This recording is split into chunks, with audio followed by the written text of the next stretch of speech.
Section 1. The myth of selflessness. They told you that to be good, you must sacrifice yourself, that to be loved, you must serve others, that to be worthy, you must give until there's nothing left. From the moment you could speak, you were trained to place the world above your own soul, to say yes when you wanted to scream no. To smile when your heart was breaking, to please when your spirit was dying. You were taught that choosing yourself was selfish, but no one told you that abandoning yourself is suicide. Alan Watts once said, "Trying to define yourself is like trying to bite your own teeth." You see, from birth, we've been forced into an identity, a role, a mask, a performance. We become trapped in the idea of who we should be, instead of awakening to who we are. The tragedy: most people spend their entire lives serving that illusion. They become obedient shadows, doing what's expected, chasing what's approved, and slowly forgetting what it means to truly exist. In school, we learn how to fit in. At work, we learn how to obey. In relationships, we learn how to compromise until our light fades. We call it love, we call it duty. But it's often just fear. Fear of rejection, fear of being alone, fear of being seen. You've probably felt it too, that silent ache that whispers, "This isn't who I am," but you silence it. You bury it, because to follow it would mean chaos. It would mean disappointing others. It would mean stepping into the unknown. And yet, that's where freedom begins. Alan Watts taught that the self you think you are, the one constantly chasing approval, is not the real you. It's a construct, a puppet built from the expectations of others. The real you is the consciousness observing it all, the silent awareness beneath the noise. And when you finally choose yourself, you stop worshiping the puppetin, begin awakening the puppeteer. But make no mistake, this awakening hurts. It destroys the lies you've lived by. It dismantles the comfort you've built, because to become your true self means you must first betray the false one. And betrayal, even of illusion, feels like death. So most people never do it. They keep playing the role that they keep pleasing, pretending, performing. They call it stability, but deep down, they know it's just a cage painted gold. The world fears those who choose themselves base. Such people cannot be controlled. They cannot be guilted or manipulated. They live by truth, not validation. They are rare, they are dangerous, and they are free. When you finally choose yourself above all else, you stop living to impress others and start living to express yourself. You stop begging for permission and start creating your own path. You no longer ask, "What will they think of me?" Instead, you ask, "What will I think of myself if I don't?" And that question is where everything begins to change. Section 2. The breaking point. When you finally wake up and see the illusion, there comes a day when the noise becomes unbearable, when the roles you play no longer fit, when every smile feels like a lie, and every yes feels like a small death. It's not dramatic at first. It begins as quiet exhaustion, a subtle disgust at the repetition of your life. You wake up, follow the same routine, wear the same smile, fight the same emptiness, and one morning, you realize you're not tired because you've been doing too much. You're tired because you've been doing too little of what's real. That's the breaking point.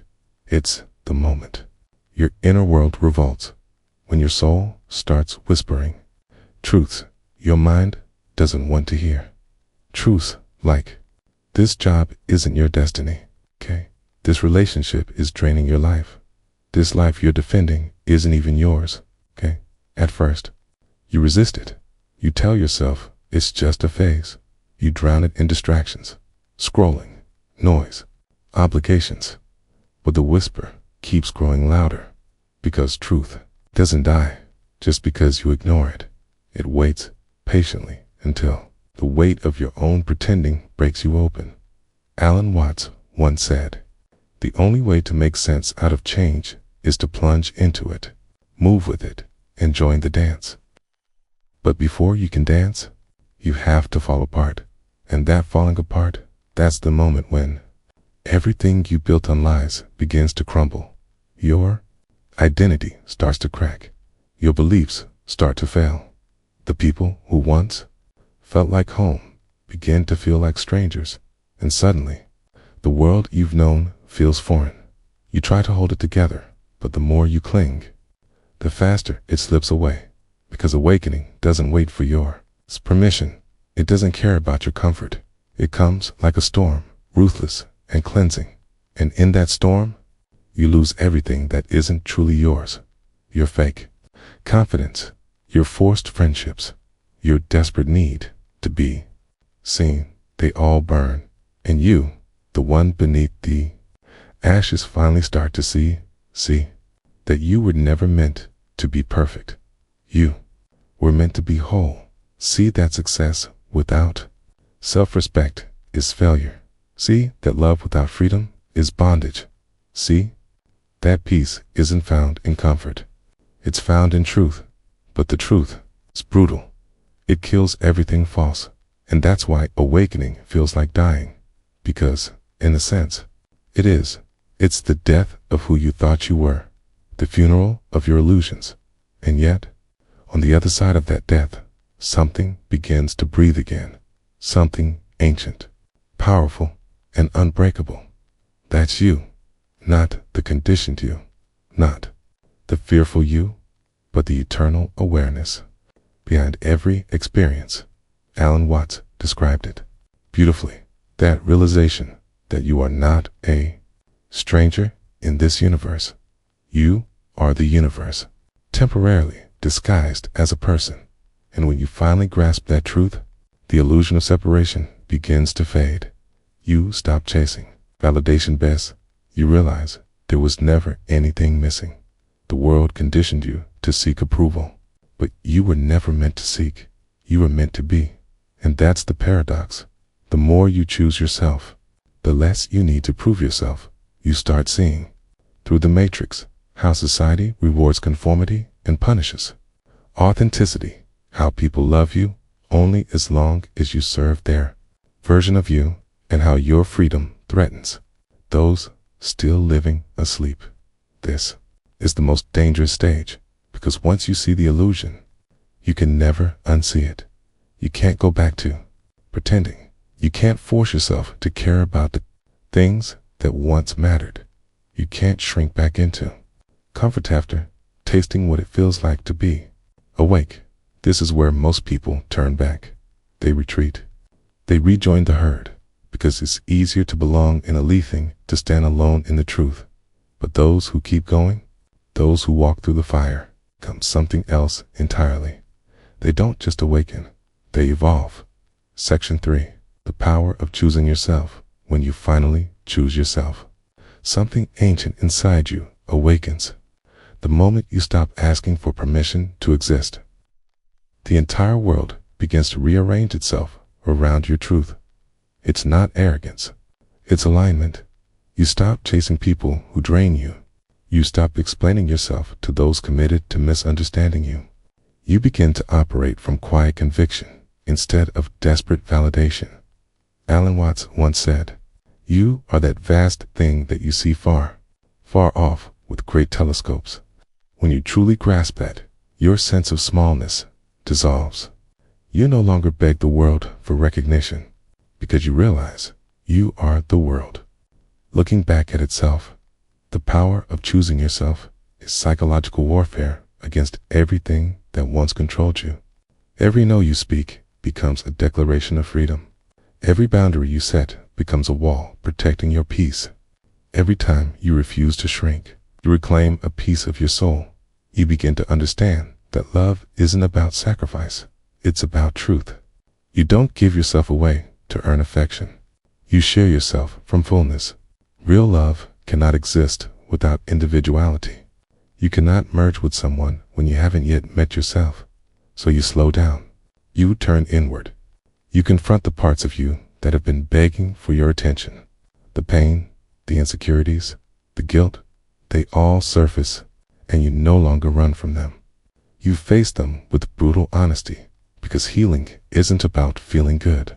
It's about becoming real. You start seeing life differently. The things you once tolerated become intolerable.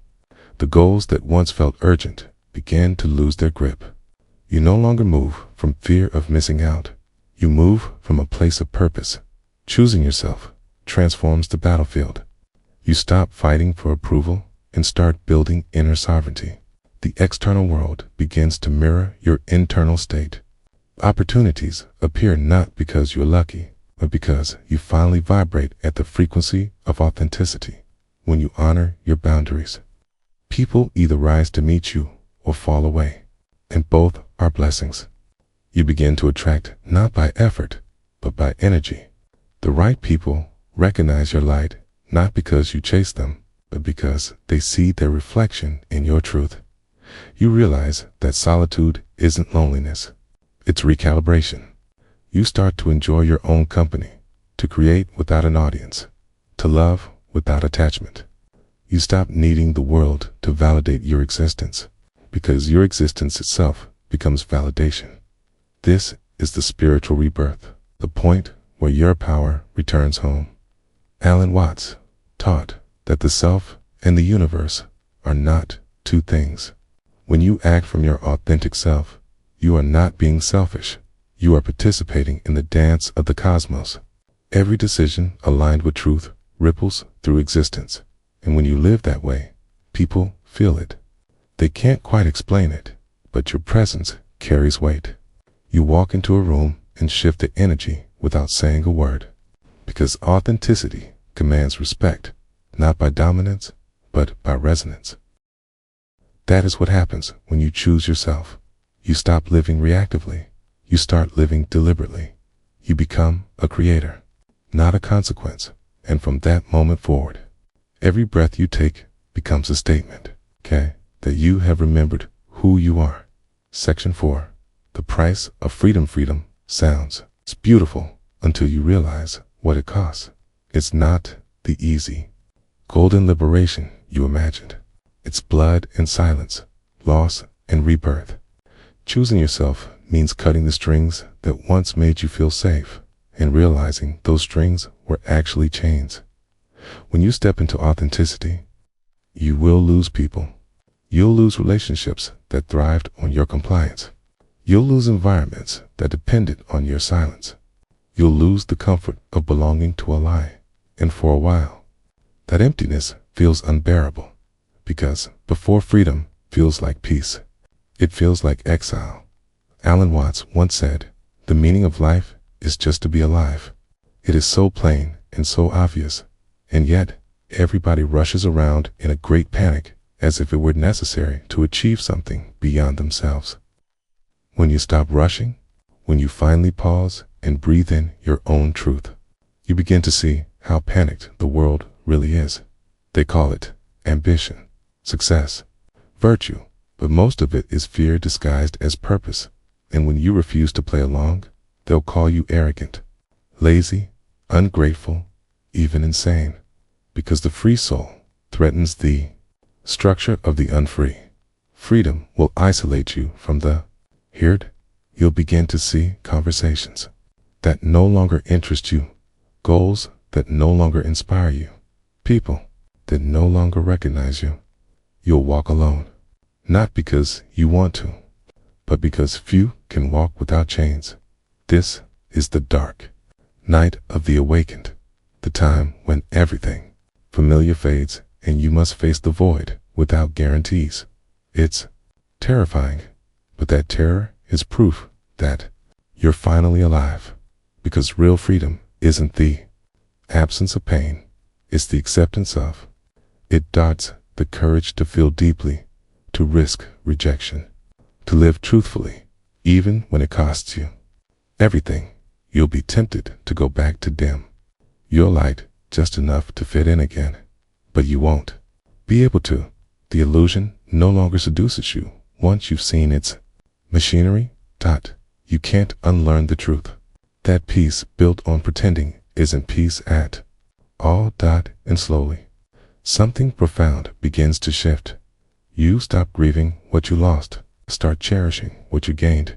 Self-respect, clarity, silence that heals. You start to see that solitude is sacred, not punishment, but purification. It strips away the noise until all that remains is essence, your essence. This is the paradox of choosing yourself. You lose the world, but gain the universe. You stop being controlled by outcomes, by applause, by fear. Your energy becomes untouchable, your presence undeniable. People sense your strength, not in your words, but in your peace. Freedom has a price, yes, but it also has a reward. Inner stillness, a life that finally belongs to you. You stop surviving the day and start living it. You stop chasing meaning and start embodying it. When you stand in your truth long enough, something miraculous happens. The right people find you, not because you reached for them, but because your energy calls them home.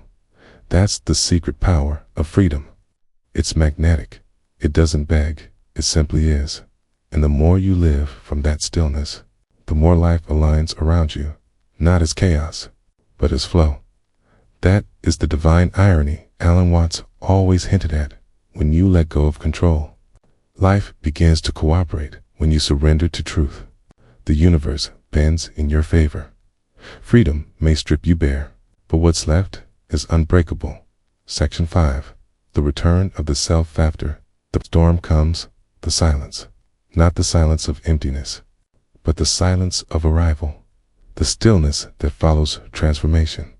You burned away the illusions, walked through the loneliness, faced the void, and somewhere in that darkness, you found yourself again. But this time, it's not the version that the world created. It's the self that existed before the conditioning, before the fear, before you learned to doubt your own light. This is the return, not to who you were, but to who you were always meant to be. Alan Watts once said, "You don't look out there for God. Something in the sky, you look in you, okay? And that's the essence of it. The freedom you were searching for, the peace you were chasing, it was never outside you.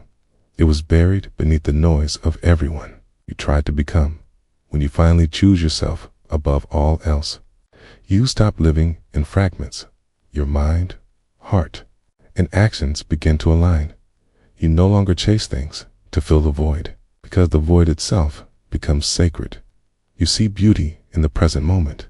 You stop rushing to work the next thing, because you realize there is no next thing. Life isn't a ladder to climb. It's a rhythm to dance with. This is the state of self-mastery. You move from reaction to creation. You stop needing closure from others, because you've made peace within yourself. You stop trying to fix people, because you finally understand everyone must awaken in their own time. The return of the self is the point where strength becomes serenity. You don't seek to dominate life. You flow with it. You've learned that control was never power. Awareness is. You become unattached, not because you don't care, but because you care deeply without needing to possess. You forgive those who hurt you, not to set them free, but to free yourself from their grip on your energy. You forgive yourself, too, for all the years you lived to sleep, all the times you abandoned your truth. You understand that even those mistakes were part of your becoming. Nothing was wasted. Even the pain had purpose. Alan Watts said, "The more a thing tends to be permanent, the more it tends to be lifeless." And that's what you now understand. Nothing needs to last forever. Not love, not success, not even this version of you. Because growth is not about holding on. It's about letting go. You no longer fear endings, because you've died before and you've lived. You've lost everything false and found what cannot be taken. You've learned that the real you doesn't need validation, because the real you is the validation, and that realization changes everything. You start living effortlessly, not because life becomes easy, but because you stop resisting it. You stop chasing destiny, and destiny begins to follow you. You move through the world like water, soft but unstoppable. This is what happens when you finally choose yourself. You return home to awareness, to truth, to peace. You stop asking, "What should I do?" and start feeling, "What feels true to me right now?" Every decision becomes lighter, every breath sacred. You no longer search for meaning. You are the meaning. And now you see, you were never lost. You were only distracted. You were never broken. You were only buried. The light you were chasing has been burning inside at you all along. So walk gently now. You've earned your stillness, live from that quiet power. Let your life speak, not through effort, but through presence. Because the final stage of choosing yourself isn't defiance. It's peace. It's the soft confidence of knowing you are enough. You've always been enough. And you finally have the courage to live that truth. If this message spoke to you, like this video, comment below with your own original motivational quote, and turn on notifications so you never miss the next reflection from Stoic Life.